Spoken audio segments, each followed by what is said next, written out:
What's up? What's up, guys? Thanks for tuning into my channel, Jace's Own World. This video is going to be a long one. I'm going to try to shorten it up as much as I can, but it's going to be about me installing my water pump slash thermostat, as well as doing a little valve cleaning.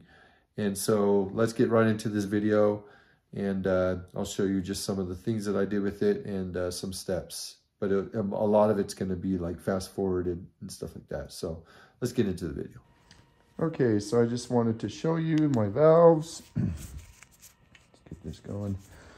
So as you can see in there we go.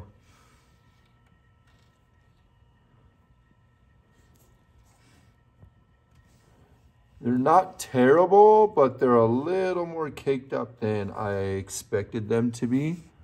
So I'm definitely going to be cleaning those out while I'm doing this job. They're all even, which is good.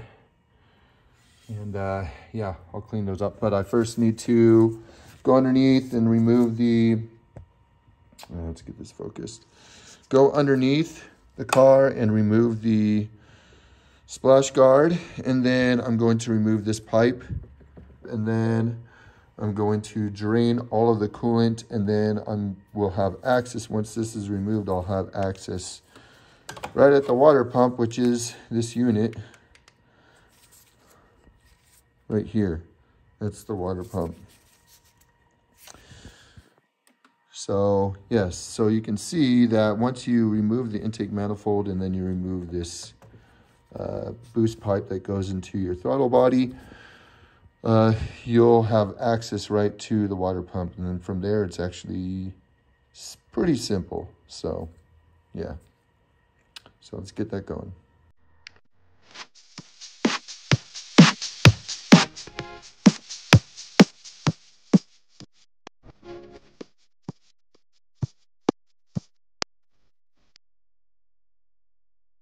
All right, guys, so I have the water pump installed. It's not entirely bolted down or torqued down yet, but I do have the belt on the new pump. I haven't put the cover on yet. And the little union right there, it's actually not as hard as people think it is. Just press it into the water pump first before you install the water pump, and then angle it in there, pop it. Make sure you have a flashlight looking down, making sure that it's in there.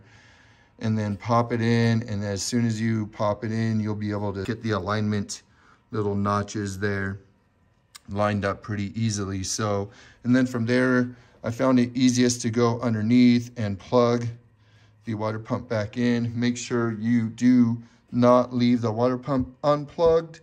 You could easily forget to plug that in. And also, let's see, what else? Make sure the dowel pins are in. Make sure you're torquing all the bolts or all the screws down. And make sure that there are no wires that are in the way that is binding that. And also make sure that the O-ring to the water pump is not stuck to the block, the old one. And the new one is actually on the new water pump. Make sure of that. But most importantly, a lot of people seem to have difficulties with the belt. I actually decided not to replace the belt because I inspected this belt and it looked fine. And I just did not want to jack anything up, anything more serious. Like I didn't want that bolt down there for the small water pump pulley, to take that pulley out. That bolt can snap off pretty easily. And if that snaps, you're screwed. You're gonna have to get it towed to a shop. So I decided to just reuse the belt, the old belt.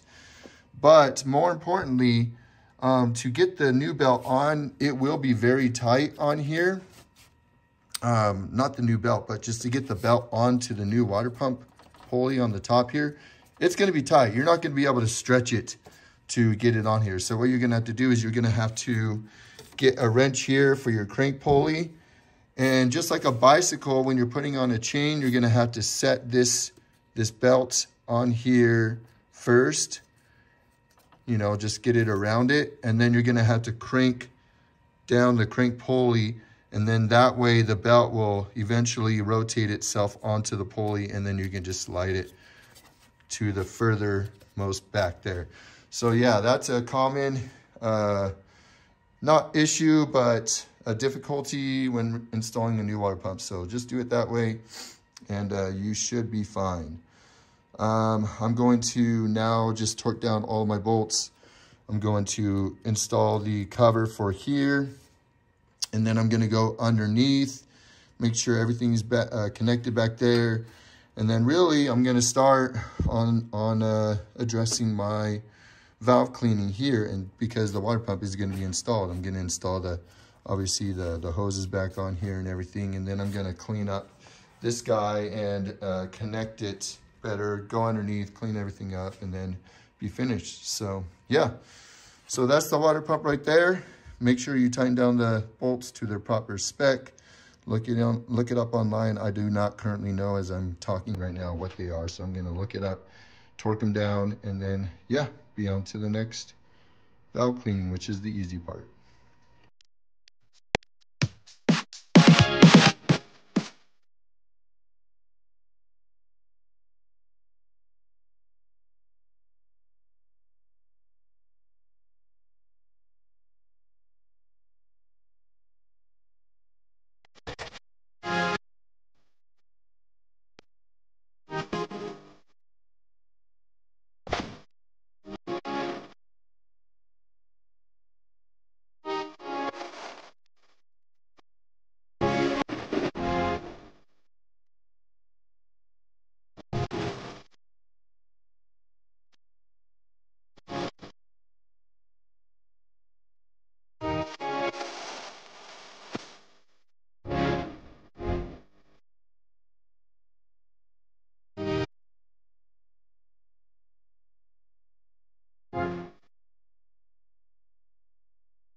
What's up, everyone? Just finished the job and I'm taking my car for a drive right now, just around the neighborhood.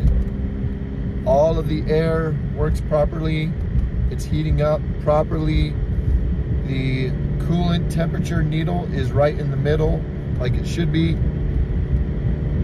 My oil temperature is almost at 180 right now. The car is running fine. I don't see any leaks, so everything is good. So I do want to say that when I was doing the job, I did the job just how I should be doing the job. And on the first time I put the intake manifold back together, I started the car and there was a leak, a pretty bad one. I was not too happy about that because, you know, it took quite a while to do this job. And so I knew I had to take off the intake manifold again and the water pump and everything. So I went underneath before I did all that and tried to find where the leak was coming from. And the leak was coming from the union that connects from the thermostat housing to the oil cooler. It's a little black plastic piece with two rubber washers on the end. And so the one that came with the kit was leaking. I was like, crap. I was like, I probably installed it incorrectly. So I went on YouTube and I was looking at all these videos, and the way that I did it was the way that most of the people were doing it. One guy said to put the union in the oil cooler first and then finagle the water pump in there. So I took everything apart, the intake manifold, I took the water pump out, all that stuff. And then I went and I tried to do it the way that one guy said, with the union going to the oil cooler first, and then me kind of finagling the water pump into it. Well, I was having a very hard time. Like, I could not get that union to get in there properly without it getting kinked in there. So I eventually just did it the way that I did it normally on video. And that was, I put the union in the water pump first, plop it in, feel that plop, and then you finagle it into the oil cooler that way. It's really easy that way. Like, it slides pretty much right in if you get the right angle. And then the dowel pins line up and everything lines up.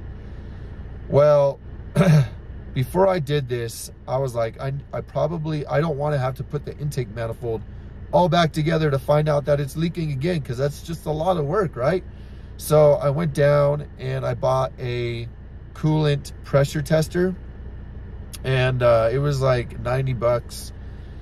And so I bought that so that I could pressurize the coolant system before I put the intake manifold on. All you got to do is hook up the coolant pipes, which is a 5-minute job, and then you pressurize the system, and then you can see if there's any leaks. So I went and bought that, and then I brought it home, and then I put the same union that came with the kit that I bought from FCP Euro, but I think the union is Febi brand, F-E-B-I, something like that. So it's one of the cheaper brands. It wasn't the OEM one. I should have just bought the OEM one because it was only like $2 or $3 more. Whatever. Anyways, I got that. I put that in the water pump. I finagled it into the oil cooler again, buttoned it all up, put the coolant pipes on. And then I used the coolant pressure tester to pressurize the system after putting in some coolant, and yep, it was leaking again. So I was like, crap, dude. So I was like, I'm probably just gonna, call up VW and see if they have any in stock, which they did, and purchase one of those and use that one. So in the meantime, I was like, before I went down to VW, because VW is, gosh dang, it's a 45-minute drive from my house, which sucks. So before I did that, I was like, you know what, I'm gonna look at the old union that was on the old water pump, see if it has any fluid on it or anything, which it did not. It was completely dry. So I was like, I'm gonna try this union and put it in the new water pump and do it. So I took the old union from my old water pump, I put it into my new water pump, plugged it in. You can feel it pop into the water pump assembly, and or thermostat. I know it's the thermostat assembly, but whatever, guys. I'm calling it the water pump because that's what we all know it as. So I did that, and then I finagled it into the oil cooler.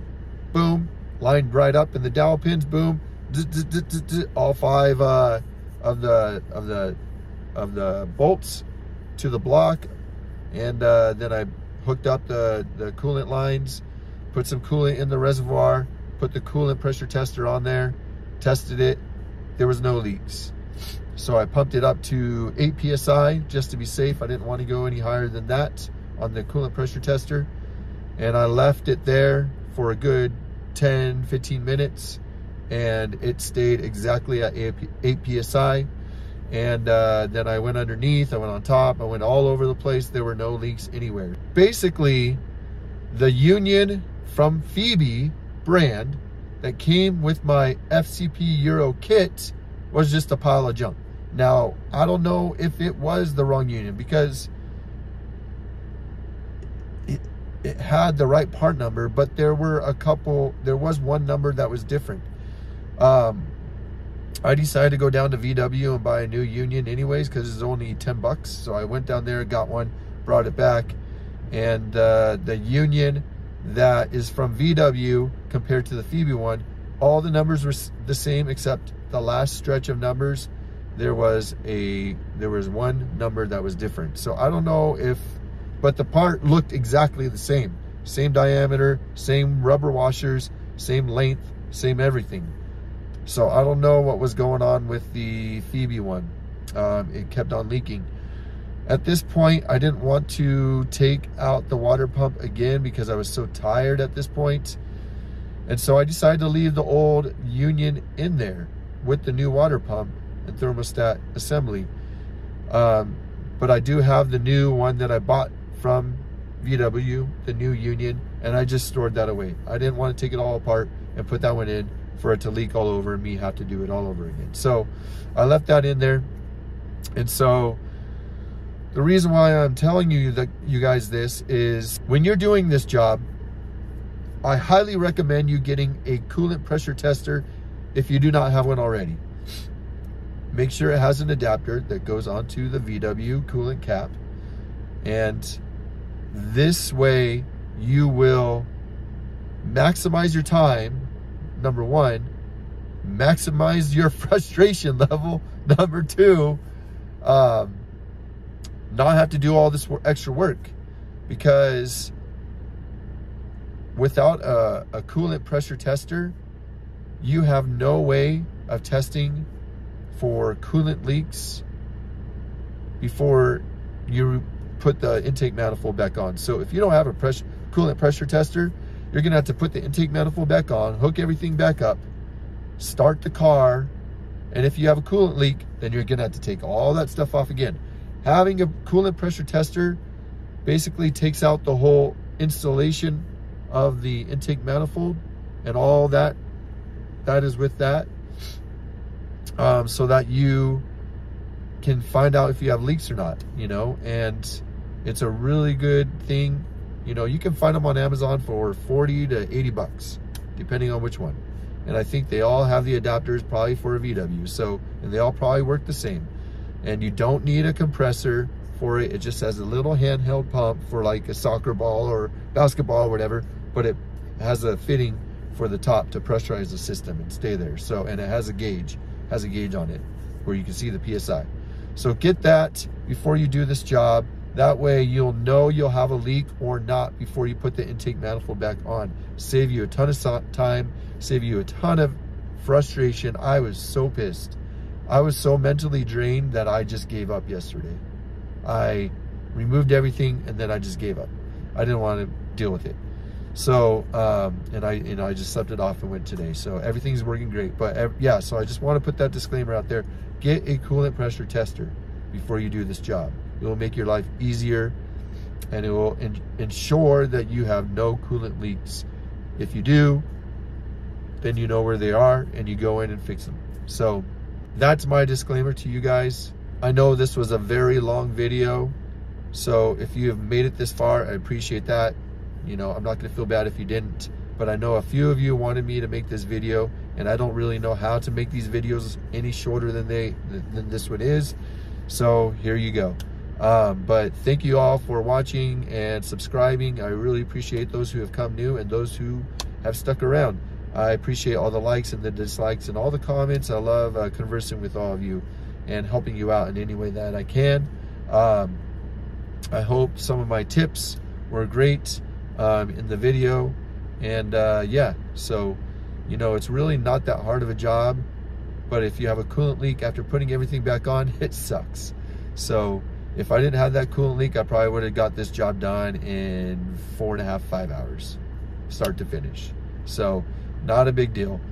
And that was also including, you know, fixing my water meth nozzle where it hooks into my throttle pipe, as well as cleaning my valves. My valves were not that dirty, so they were really fast. So it was great. But now my car is running great. It feels great. And so, yeah, so I'm going to end this video here. Thank you all again. And until the next time, peace.